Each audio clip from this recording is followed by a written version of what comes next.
نحمدہ ونصلی ونسلم علی رسولہ الکریم اما بعد فاعوذ باللہ من الشیطان الرجیم بسم اللہ الرحمن الرحیم وَأَقِیمُوا الصَّلَاةَ وَآتُوا الزَّکَاةَ وَارْکَعُوا مَعَ الرَّاکِعِینَ صدق اللہ مولانا العظیم۔ اور نماز قائم کرو اور زکوٰۃ ادا کرو اور رکوع کرنے والوں کے ساتھ رکوع کرو۔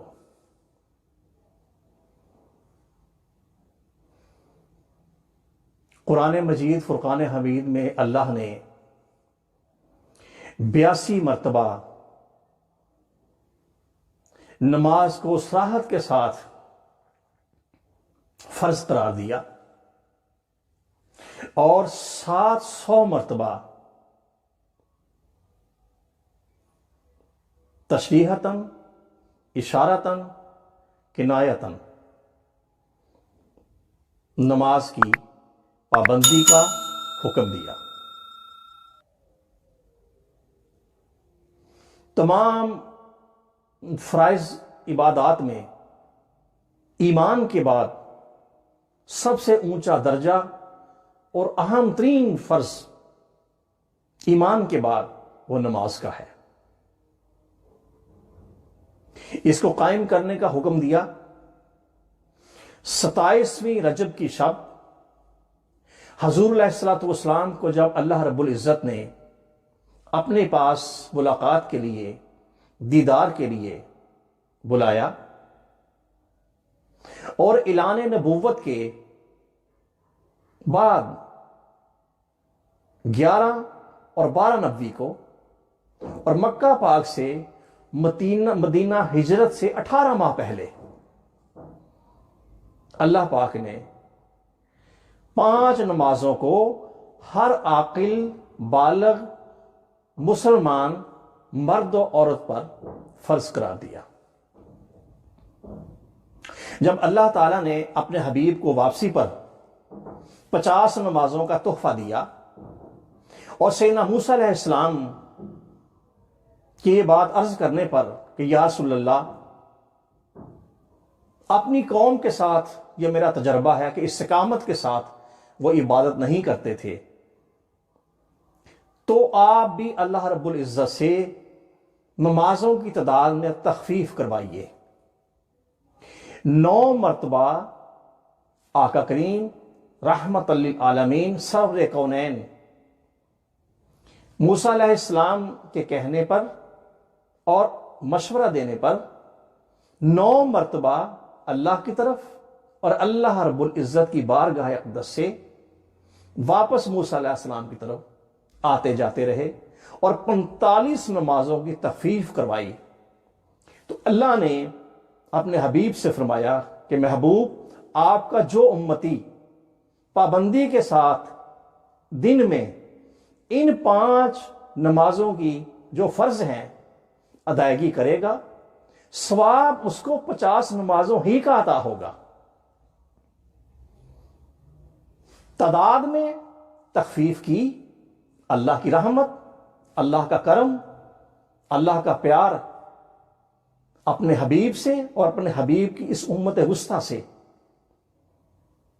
کتنا بڑا احسان ہے، احسان عظیم ہے، اللہ کا کرم ہے کہ محبوب کی امت کو ثواب 50 نمازوں ہی کا دیا جائے گا۔ ناظرین، حضور علیہ السلام کی احادیث مبارکہ بھی بیشتر ہیں۔ حضور نے فرمایا کہ الصلاۃ معراج المومنین، کہ نماز مومن کی معراج ہے۔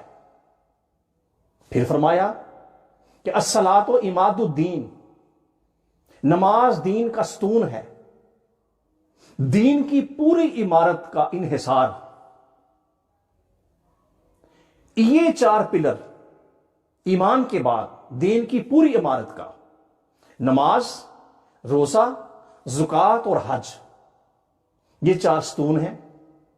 اور نماز جس نے چھوڑ دی اس نے گویا کہ دین کے نیچے اس پلر کو نقصان پہنچایا، جس سے اس کے دین کی عمارت گر گئی۔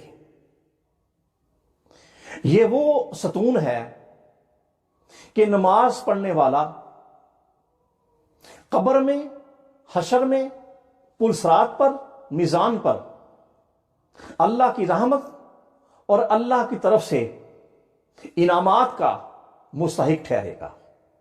نکیرین کے سوالات کے جوابات میں آسانی ہوگی۔ ایک نمازی کے چہرے پر نور، روشنی اور نورانیت ہوتی ہے، اس دنیا میں بھی اور آخرت میں بھی۔ نور ہی نور اس کے وہ اعضاء جہاں وضو کا پانی لگتا ہے، یا سجدے کے وہ ان کی پیشانیوں پر، جبینوں پر۔ ناظرین محترم، نماز کسی بھی حالت میں معاف نہیں۔ یہ اگر کھڑے ہو کر پڑھنے کی ہمت نہ ہو اور واقعتاً شرعی عذر ہو تو بیٹھ کر ادا کرنے کا حکم ہے۔ اگر بیٹھ کر بھی نہیں پڑھ سکتا، لیٹ کر، پھر اشاروں کے ساتھ نماز کو ہر حالت میں ادائیگی کا حکم ہے۔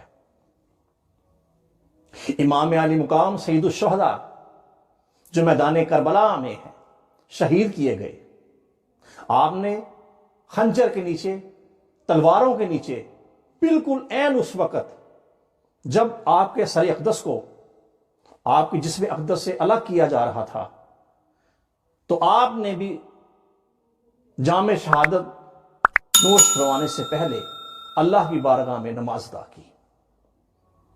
ایک نمازی اس کے جسم میں، اس کی نورانیت میں، اس کے مال میں، اس کے رزق میں، اس کی صحت میں، اس کے دنیا کے تمام امور میں اللہ پاک رحمت اور برکت عطا فرماتے ہیں۔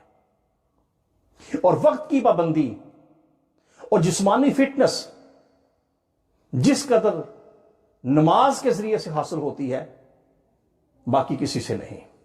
نماز وہ بہترین عبادت ہے جو دنیا کے ساتھ ساتھ روحانیت میں اور آخرت میں ہر لحاظ سے اللہ اور اس کے حبیب کی رضا کا باعث ہے۔ اللہ پاک سے عرض گزار ہے کہ ہمیں نفس و شیطان کے شر سے بچنے کی توفیق عطا فرمائے اور ہر نماز کو وقت پر ادا کرنے کی توفیق عطا فرمائے۔ وآخر دعوانا الحمدللہ رب العالمین۔